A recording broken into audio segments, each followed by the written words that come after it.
At 20, Nathan Hayes inherited the one thing everyone else wanted demolished: an old covered bridge.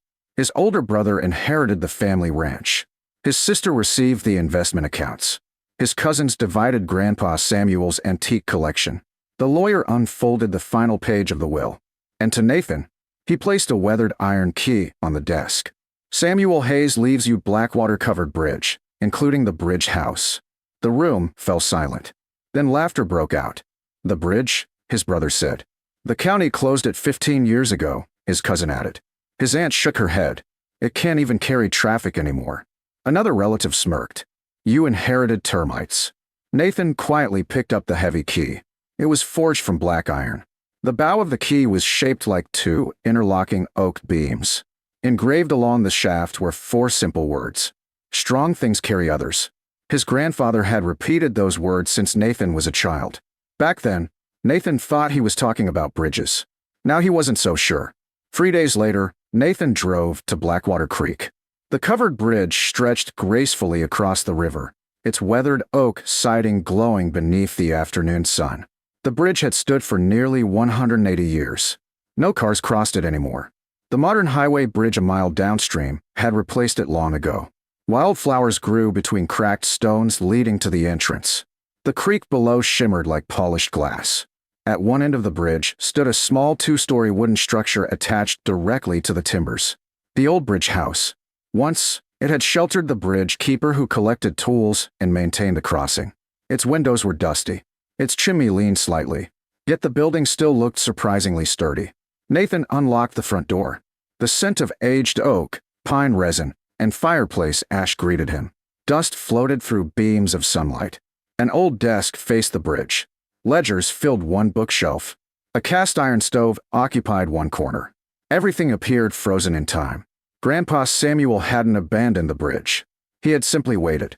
Nathan rented a room above the town hardware store. Each morning, he worked for a local carpenter. Each afternoon, he walked to the bridge. He replaced rotten boards, strengthened roof trusses, repaired handrails, removed vines growing through support beams. Inside the bridge house, he polished old furniture and restored broken windows. The work was exhausting, but every evening the bridge looked a little stronger. One afternoon, an elderly fisherman approached carrying a wooden tackle box. You Samuel's grandson? Nathan nodded. My name's Walter. I knew your grandpa for 60 years. Walter leaned against the bridge railing. He always said this bridge had 2 crossings. Nathan smiled. I only see one. Walter chuckled. So did everybody else. What did he mean? He never answered. He'd just tap the bridge house wall and say, the second crossing only opens after the first is made whole. Nathan looked toward the bridge house. What second crossing? Walter simply smiled. You'll know. Then he wandered downstream. Nathan couldn't stop thinking about those words. 2 crossings. First made whole. Every beam he repaired seemed more important than before. Autumn arrived. Tourists began stopping to photograph the restored bridge. Local artists painted it. Families picnicked beside the creek. The bridge slowly became the heart of Blackwater again. Then strangers began arriving. The first wore an expensive tailored suit. My name is Richard Cole. I represent Evergreen Development. He slowly walked across the bridge. We'd like to purchase the property. It's not for sale. We're prepared to offer $14 million. Nathan laughed softly. For an old bridge? Richard smiled politely. It has unique historical value. No. Richard glanced toward the bridge house. One question. Have you opened the upstairs room? Nathan frowned. There isn't an upstairs room. I see. Richard left without another word. Within a month, 4 more buyers appeared. 16 million, 19 million, 24 million. Each asked the same strange question. Has the bridge house opened? Now Nathan understood. The bridge wasn't what they wanted. Neither was the land.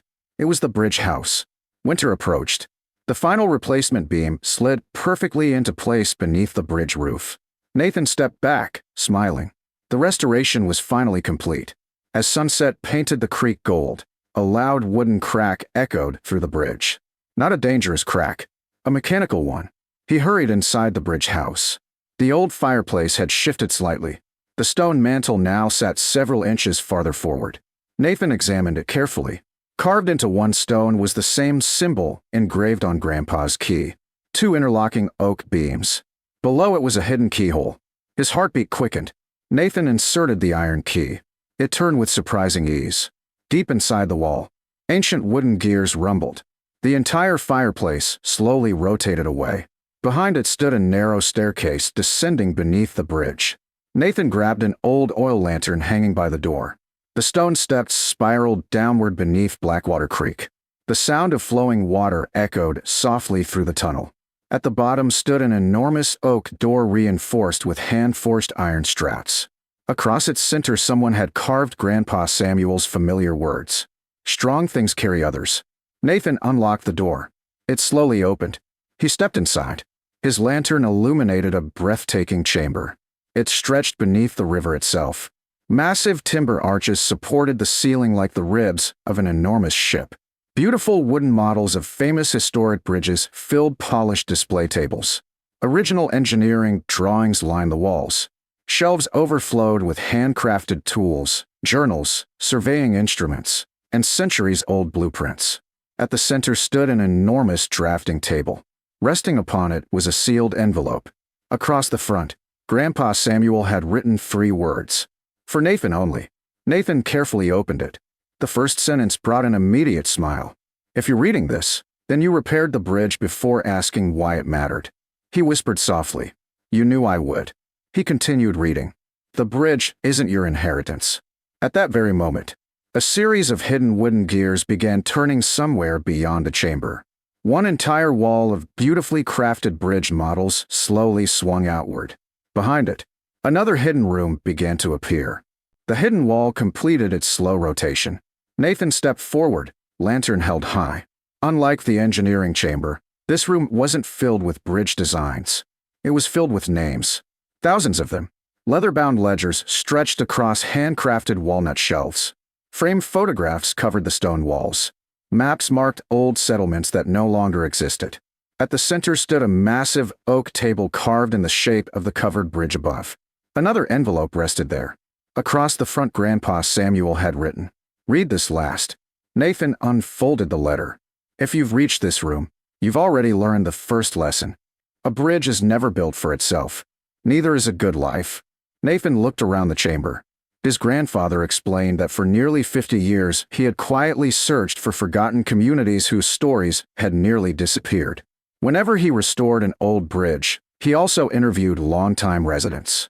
He copied fading journals, preserved family photographs, recorded oral histories, saved engineering records before they were discarded, collected blueprints of covered bridges that had burned, collapsed, or been demolished across the country.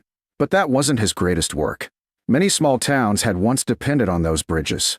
When the bridges disappeared, so did much of their history. Samuel refused to let that happen. He created the Blackwater Heritage Network. Its mission was simple: preserve the history of every community connected by the nation's historic covered bridges. Nathan slowly opened one cabinet. Inside were hundreds of beautifully organized collections. Each bridge had its own archive: construction journals, personal letters, diaries, early photographs, survey maps, town celebrations, school records, wedding photographs taken on the bridges, even children's drawings. Another cabinet contained recorded interviews with elderly residents whose voices might otherwise have been lost forever. Nathan realized the room beneath Blackwater Creek wasn't merely an archive. It was the largest private collection documenting America's historic covered bridge communities. Beneath the letter rested a leather portfolio. He opened it. The first page read, "Blackwater Heritage Foundation.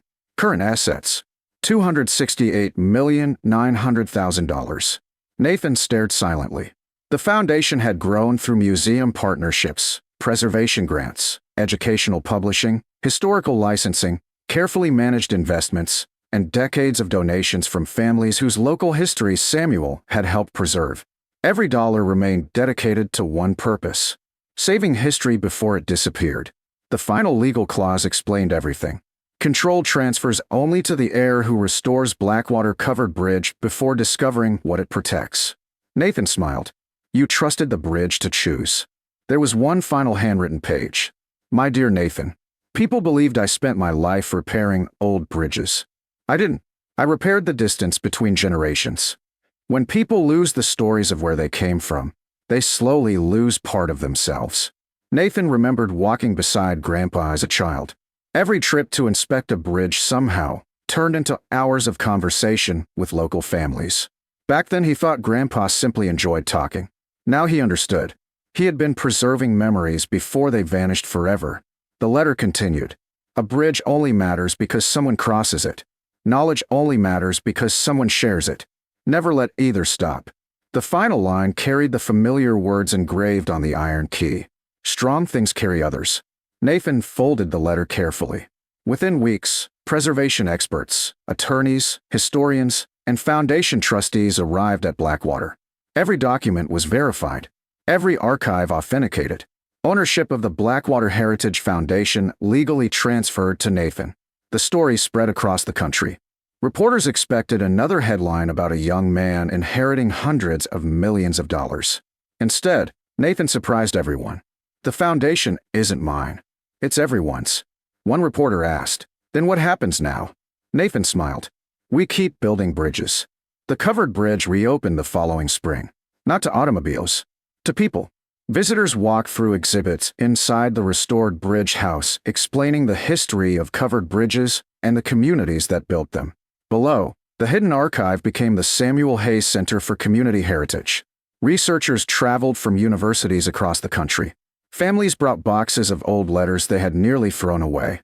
Children visited on school field trips, listening to recordings of great-grandparents telling stories in their own voices. Local businesses flourished. The once-forgotten town square came alive again. Walter returned one quiet afternoon carrying the same old tackle box. The creek sparkled beneath the restored bridge. "You found the second crossing." Nathan smiled.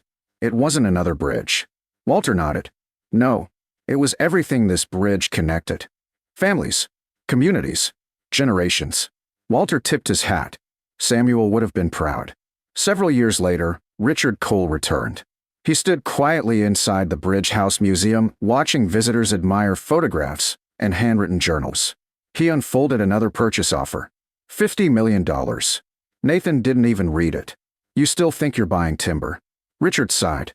"What am I missing?" Nathan led him into the archive below. An elderly woman carefully turned the pages of her grandfather's diary, preserved after a flood nearly destroyed it decades earlier. Nearby, two brothers smiled as they discovered photographs of the mill their family had owned before it burned down. Across the room, a young boy listened as his grandmother pointed to an old bridge blueprint. "Your great-great-grandfather carved those beams." The boy's eyes widened with pride. Nathan looked back at Richard. "This is what the bridge carries." Richard slowly folded the offer. Without another word, he walked away.